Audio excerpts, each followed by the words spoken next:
America గడ్డపై జరిగిన ఒక ఘోర ప్రమాదం మహబూబాబాద్ జిల్లాలోని 2 కుటుంబాల్లో తీరని శోకాన్ని మిగిల్చింది. వాళ్ళు కన్న కలలు కాలిఫోర్నియా రోడ్ల మీదే కరిగిపోయాయి. మహబూబాబాద్ జిల్లా గార్ల మండలానికి చెందిన మేఘన, మొలకనూరు గ్రామానికి చెందిన భావన ఇద్దరు స్నేహితులు. చదువులో చురుకు, భవిష్యత్తుపై ఎంతో ధ్యాస. వీరిద్దరూ ఉన్నత చదువుల కోసం అమెరికాలోని కాలిఫోర్నియాకు వెళ్లారు. అక్కడ చదువుకుంటూనే తమ భవిష్యత్తును తీర్చిదిద్దుకుంటున్నట్టు తరుణంలో మృత్యువు రోడ్డు ప్రమాదం రూపంలో మాట వేసింది. క్షణాల్లోనే 2 నిండు ప్రాణాలు గాల్లో కలిసిపోయాయి. గార్ల మీసేవా కేంద్రం నిర్వాహకుడు నాగేశ్వరరావు కుమార్తెనే మేఘన. కుమార్తె అంటే ఆయనకి పంచప్రాణాలు. తన కూతురు పెద్ద చదువులు చదివి గొప్ప ప్రయోజకురాలు అవుతుందని చెప్పి ఎన్నో కలలు కన్నాడు. అటు ములక్కునూరు ఉప సర్పంచ్ కోటేశ్వరరావు గారు కూడా తన కూతురు భావనను గారాభంగా పెంచుకున్నాడు.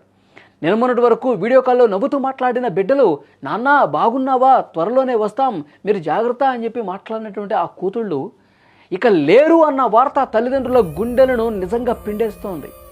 ఉన్నత శిఖరాలకు వెళతారనుకున్నటువంటి ఆ బిడ్డలు ఈ విధంగా అర్ధాంతరంగా తిరిగి రాని లోకాలకు వెళ్ళిపోతారని కలలో కూడా వాళ్ళు ఊహించలా.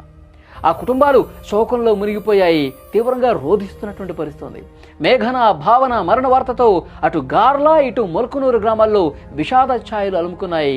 వాళ్ళు ఉన్నత చదువుల కోసం వెళ్ళిన వాళ్ళు ఈ విధంగా వాళ్ళు ప్రాణాలు వదలటంతో, రోడ్డు ప్రమాదానికి గురై చనిపోవడంతో చాలా బాధపడుతూ ఉన్నారు.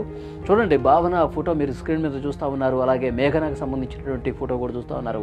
వాళ్ళు ఎంతో సంతోషంగా ప్రతిరోజు కూడా తల్లిదండ్రులతో వీడియో కాల్లో మాట్లాడుతూ, ఇక్కడ మేము బాగున్నాం, ఇక్కడ మేము బాగా చదువుకుంటున్నాం, ఇక్కడ అందరూ బాగానే ఉన్నారు, బాగా మాట్లాడుతున్నారు, అంతా బాగుంది, నేను వస్తాను, అతి త్వరలోనే ఇండియాకు వస్తున్నాను, ఇంటికి వస్తున్నాను, మనందరం హ్యాపీగా కలిసి ఉందామని చెప్పి వాళ్ళు రోజు మాట్లాడుతున్నటువంటి మాటలు ఇంకా ఆ తల్లిదండ్రుల చెవుల్లో మారుమోగుతూనే ఉన్నాయి. కానీ సడన్గా జరిగినటువంటి ఈ ప్రమాదంతో, ఈ రోడ్డు ప్రమాదంలో ఇద్దరు స్నేహితులు కూడా చనిపోవడంతో షాక్కి గురైపోయారు.